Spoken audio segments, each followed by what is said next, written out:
My appendix bursts, my parents, my brother, and even my fiancé are all too busy celebrating my sister's birthday. I'm outside the operating room, frantically calling every family member I can think of to sign the consent form, but every call is either ignored or hung up on. After hanging up on me, my fiancé, Joel Graham, texts back. Sophie, stop being dramatic. It's Yvette's 18th birthday today. Whatever it is can wait until after the party. I quietly set my phone down and sign the consent form myself. It's the 99th time they've chosen Yvette Norton, my sister, over me. This time, I choose not to care. I'll stop letting their favoritism hurt me. Instead, I'll do everything they ask of me without complaint. They'll all think I finally learned to be obedient, and they'll never realize that I'm preparing to leave them for good. I stayed in the hospital for 3 days, and for those 3 days, my phone stayed silent. I didn't receive a single call from my family. I didn't call anyone either. I didn't scroll through their Instagram feeds like I used to, trying to keep up with every little update in their lives.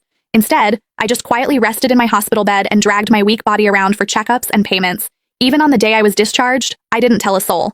I simply packed my own things, endured the pain in my abdomen, and slowly made my way home. When I pushed the door open, the laughter inside the house abruptly stopped. Everyone was gathered in the living room. My fiancé, Joel, was sitting beside Yvette with his arm casually draped around her shoulders. The moment he saw me, he pulled his hand back and gave me an awkward smile. Soph, you're back? Where have you been these past few days? My brother, Joshua Norton, let out a cold snort. Where else would she have gone to? She just didn't want to show up to Yvette's birthday party. She always has to ruin things for her since she can't stand seeing Vivi happy. I didn't say a word. I just headed straight for my room. Joshua seemed surprised that I didn't argue with him. Normally, whenever he accused me of being selfish, I would break down in tears and desperately defend myself.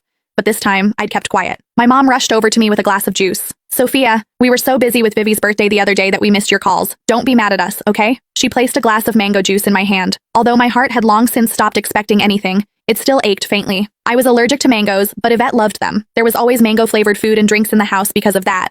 But no matter how many times I reminded them, no one ever remembered that I couldn't have mangoes. I handed the glass back to Mom and quietly stepped back. I'm not mad, I'll just go to my room. Just as I turned around, a loud noise came from the living room. Dad abruptly stood up and slammed his hand on the table. He screamed, "Why have you been walking around with that sour face ever since you came in? Your mother already apologized and even gave you your favorite drink? What's with that attitude? It looks like we've spoiled you too much." My heart twisted, and even breathing hurt. Tears blurred my vision, but I still lifted the glass from Mom's hand and drank it all in one go. I then gently set the empty glass down and wiped away my tears. I calmly looked at Dad. Yvette's the one who likes mangoes. I'm allergic to them, but it doesn't matter. I already drank it all. Can I go to my room now? Sophia, why didn't you say something earlier if you were allergic to it? Who told you to drink it? You're so stubborn. Mom panicked and quickly patted my back. Dad looked embarrassed, but he still harshly replied, "You could have just explained yourself. You've always had that unlikable attitude. You're nothing like Vivi. She knows how to communicate." Yvette's voice drifted over from the couch. "Dad, don't say that about Sophia. You'll make her sad." She sounded gentle, but the smugness in her eyes was impossible to hide. Yvette had always used my dullness to highlight her perfection. No matter what it was, she loved comparing herself to me. She would only be satisfied when she got to trample me.